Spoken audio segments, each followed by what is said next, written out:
જગન્નાથજીની રથયાત્રા વિશ્વ પ્રસિદ્ધ છે, પણ એ રથયાત્રા પહેલા ભગવાનના જ્યેષ્ઠાભિષેક નિમિત્તે વાજતે ગાજતે નીકળે છે જળયાત્રા. જળયાત્રાની શોભા પણ એવી જ જાજરમાન હોય છે જેવી રથયાત્રાની. પણ શું આપ એ જાણો છો કે આ જળયાત્રાનું શું મહત્વ છે?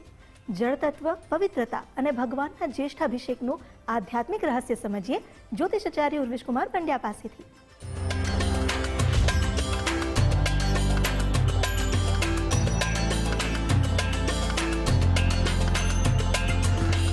સચ્ચિદાનંદ રૂપાય વિશ્વોત્પત્યાદિ હેતવે તાપત્રય વિનાશાય શ્રી કૃષ્ણાય વયમ નમઃ. નમો નમઃ. તમારા બધાનું સ્વાગત કરું છું આધ્યાત્મિક મહાશક્તિમાં. આજે જ્યેષ્ઠ માસના શુક્લ પક્ષની પૂર્ણિમાનો દિવસ, એટલે કે ભગવાન જગન્નાથજીની જે રથયાત્રા આપણે નીકાળીએ છીએ, આષાઢ માસના શુક્લ પક્ષની જે દ્વિતીયા છે, જેને આપણે અષાઢી બીજ કહીએ છીએ, એ રથયાત્રા નીકાળતા પૂર્વે જે જલ દ્વારા ભગવાનને સ્નાનાદિક કર્મ કરાવવામાં આવે છે અને એ ક્રિયાની જે શરૂઆત છે એ આજના દિવસથી થાય છે, એટલે કે જ્યેષ્ઠ માસના શુક્લ પક્ષની પૂર્ણિમાનો દિવસ.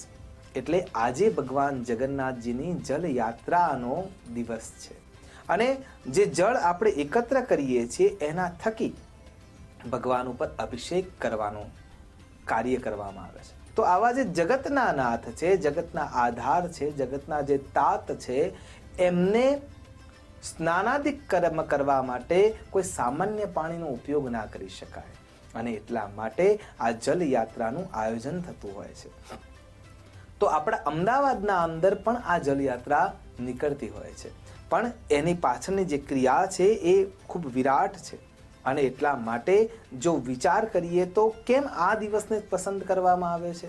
કેમ કે જ્યેષ્ઠ માસ એટલે કે મોટો મહિનો, જ્યેષ્ઠ માસના શુક્લ પક્ષની પૂર્ણિમા એટલે કે જે જ્યેષ્ઠા નક્ષત્ર છે, જે સદૈવ અને અથવા સીધો વિચાર કરીએ તો સરળતાથી જે ઉત્તમતાને પ્રાપ્ત કરી ચૂક્યું છે, જે જ્યેષ્ઠતા વિરાટતાને પ્રાપ્ત કરી ચૂક્યું છે, એ નક્ષત્રની પૂર્ણિમા છે.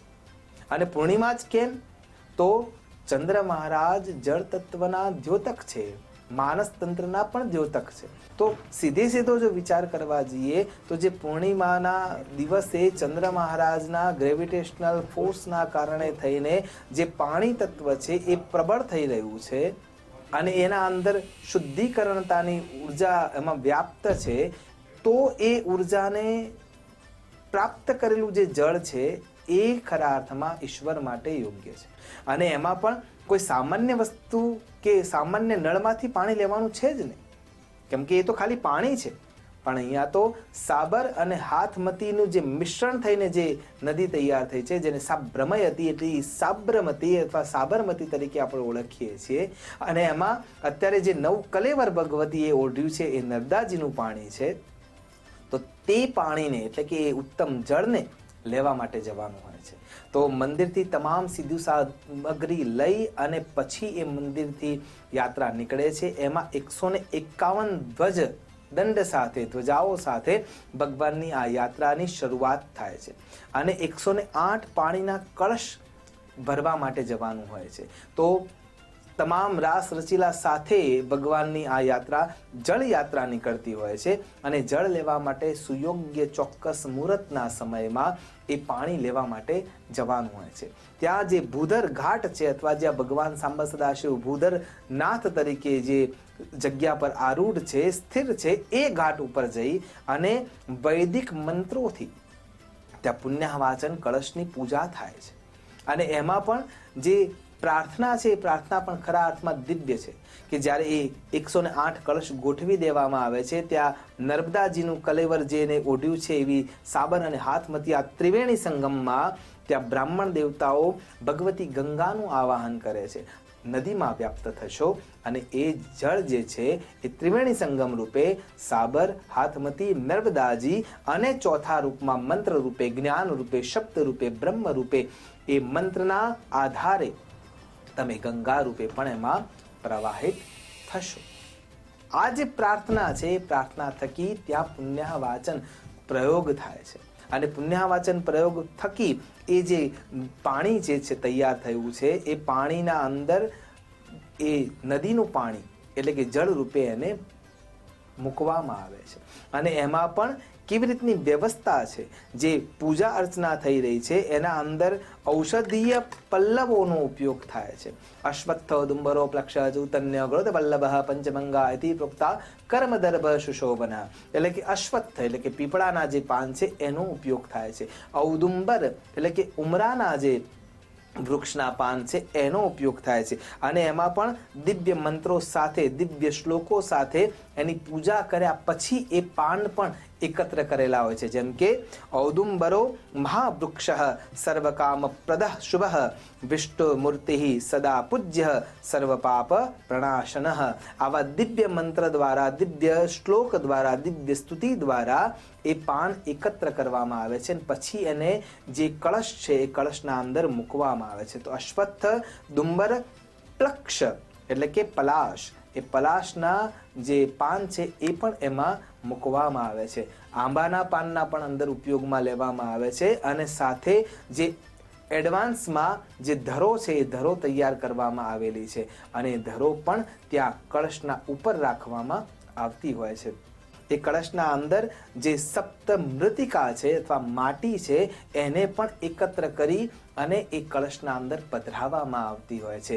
એટલે કે જો ખરા અર્થમાં વિચાર કરવા જઈએ તો એમાં જે મૃતિકા છે, અશ્વત્થાના ગજસ્થાના વાલ્મિકા સંગમારદાત, એટલે કે જ્યાં ઘોડા બાંધવામાં આવ્યા છે, હાથી બાંધવામાં આવ્યા છે, જે સંગમની નદીના ભાગમાંથી જે માટી લઈ આવવામાં આવી છે, અને એવા દિવ્ય જે સપ્ત મૃતિકા છે એ મૃતિકાને લઈ અને કળશમાં પધરાવવામાં આવે છે. અને આ પ્રમાણે એ કળશ તૈયાર થાય છે. કળશ તૈયાર થઈ જાય પછી ત્યાં ગંગાજીનું આવાહન થયું છે એટલા માટે ત્યાં ગંગાજીની આરતી પણ થાય છે, નર્મદાજીનું સ્તવન પણ થાય છે. અને સવિતા સૂર્યનારાયણને પ્રાર્થના કરવામાં આવે છે. જેમ સવિતા સૂર્યનારાયણ, તમે ભારત વર્ષની બ્રહ્માંડની તમામ દિવ્ય ઉર્જાવંત નદીઓ પર પ્રકાશમાન છો, અને જે બાષ્પીભવનની ક્રિયા દ્વારા તમે જે એમાંથી ઓજ તત્વને ખેંચી લો છો, આદ્ર તત્વને ખેંચી લો છો, એ આ કળશમાં પધરાવો. કેમ કે અમારે ભગવાન જગન્નાથજીના ઉપર અભિષેક કરવો છે, અને આ ભાવના થકી એ જળને એકત્ર કરવામાં આવે છે.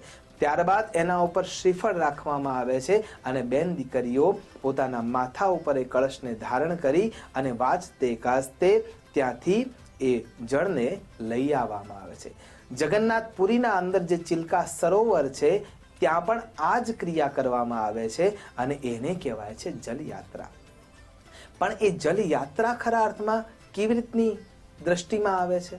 જ્યાં સુધી એ નદી કિનારે પહોંચ્યા ત્યાં સુધી એ ખાલી પાણી જ હતું. પણ જ્યારે એમાં મંત્રોનું આરાધન શરૂ થયું, વૈદિક ક્રિયાઓની શરૂઆત થઈ, ષોડશોપચાર જેવી દિવ્ય પૂજાઓના આલંબનને જ્યારે લીધું ત્યારે એ પાણી બની ગયું જળ. અને જ્યારે એમાં ગંગાજીનું આવાહન કરવામાં આવ્યું, સૂર્યનારાયણને પ્રાર્થના કરીને એ જે પાણી હતું, એ જે જળ બન્યું, એ જળને આવાહિત કરવામાં આવ્યું, ત્યારે એ ગંગાજળ બની ગયું. અને એ ગંગાજળ જ્યારે એકત્ર કરી લેવામાં આવ્યું અને એ જળ દ્વારા જ્યારે ભગવાનના ઉપર અભિષેક થશે, પછી એ પાણી નહીં રહે, જળ નહીં રહે, ગંગાજળ પણ નહીં રહે, એ બની જશે ચરણામૃત.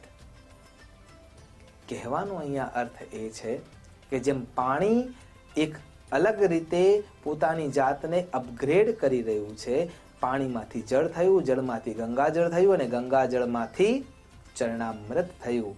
જ્યારે દેવના શરીરને સ્પર્શે છે ત્યારે ચરણામૃત થઈ જાય છે. એમ આપણે પણ ધીરે ધીરે પોતાની જાતને ક્રિયાઓ દ્વારા, કર્મ દ્વારા, ધર્મ દ્વારા, સુયોગ્ય વિચારો દ્વારા, તપશ્ચર્યા દ્વારા, જ્ઞાન દ્વારા, ભક્તિ દ્વારા એ જળની જેમ એ ચરણામૃતની ગતિ છે, એ જ રીતે આપણે આપણી જાતને પણ અપગ્રેડ કરી શકીએ, અને ખરા અર્થમાં ભગવાન શ્રી જગન્નાથજીની કૃપા, અનુકંપાને પ્રાપ્ત કરી શકીએ. એ જ અભ્યર્થના સાથે નમસ્કાર. અસ્તુ સદા શિવોહમ. નમો નમઃ.